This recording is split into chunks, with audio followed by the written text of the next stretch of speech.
வீட்டுக்கு ஒருத்தர் network marketing பண்ணுனா என்ன நடக்கும்? பயங்கரமான புரட்சி நடக்கும். முதல்ல அடிப்படையாக பார்க்கலாம். ஃபர்ஸ்ட் நெட்வொர்க் மார்க்கெட்டிங் மூலமாக கிடைக்கக்கூடிய அந்த பொருள் என்ன நோக்கத்துக்காக வாங்குறோமோ அந்த நோக்கம் நிறைவேற பொருள்களை வாங்குவோம். ஆக நம்ம செலவழிக்கக்கூடிய பணம் தரமான பொருட்களை பயன்படுத்துகிறோம் அப்படிங்கிற திருப்தியும் இருக்கும். அந்த தரமுள்ள பொருட்களினுடைய வேலை நம்மளுடைய தேவையை பூர்த்தி பண்ணுறதாகவும் இருக்கும்.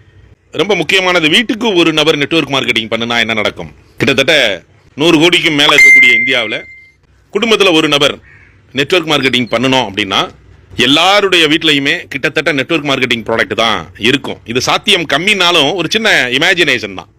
ஆட்டோமேட்டிக்காக இந்த விளம்பரம் பண்ணக்கூடிய நபர்கள் எல்லாருமே விளம்பரத்தை நிறுத்த ஆரம்பிச்சிருவாங்க.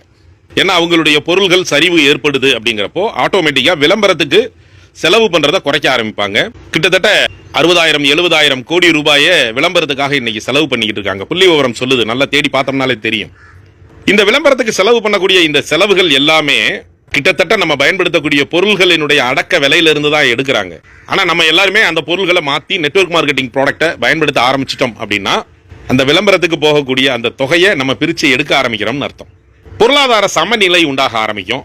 ஹாஸ்பிட்டலுக்கு போறது குறையும். கடைகளுக்கு, பலசரக்கு கடைக்கு, வேற சின்ன சின்ன தேவைகளை பூர்த்தி பண்றதுக்கு அக்ரில எல்லாம் பார்த்தோம் அப்படின்னு சொன்னோம்னா இயற்கையான உரங்களை போடுறதுக்குரிய தன்மை கூட ஆரம்பிக்கும்.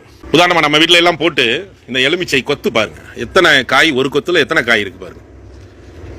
ஒரு அபரிமிதமான வளர்ச்சி உள்ள அந்த பொருள்களை நெட்வொர்க் மார்க்கெட்டிங்ல நம்ம பார்க்க ஆரம்பிப்போம். இதுல கிடைக்கக்கூடிய அந்த விலை பொருளை என்ன நோக்கத்துக்கு பயன்படுத்துறாங்களோ அது கெமிக்கல் இல்லாம பயன்படுத்துறதன் மூலமா நிறைய நோய் இல்லை அப்படிங்கிற அந்த எண்ணம் நிறைய வர ஆரம்பிக்கும். வெல்னஸ் இண்டஸ்ட்ரி இன்னைக்கு நெட்வொர்க் மார்க்கெட்டிங்ல மட்டும்தான் இருக்கு. இந்த வெல்னஸ் இண்டஸ்ட்ரி இன்னைக்கு ஃபாரின் கண்ட்ரீஸ்ல பயங்கரமான லெவல்ல இன்னைக்கு வளர்ந்து போய்கிட்டு இருக்கு. ஒரு பீக் அப்படிங்கிறத டச் பண்ணிக்கிட்டு இருக்கக்கூடிய ஒரு இண்டஸ்ட்ரி இந்த வெல்னஸ் இண்டஸ்ட்ரி.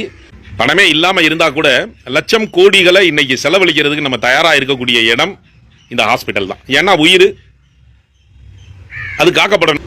ஆட்டோமேட்டிக்கா வெல்னஸ் வளர்றப்போ இங்க மருத்துவ தேவைகள், புது புது நோய் உருவாகிறது, இது எல்லாமே குறைக்கப்படும். இல்னஸுக்கு உரிய தேவை இல்லாம போகும் வெல்னஸா நம்ம இருக்கிறப்போ.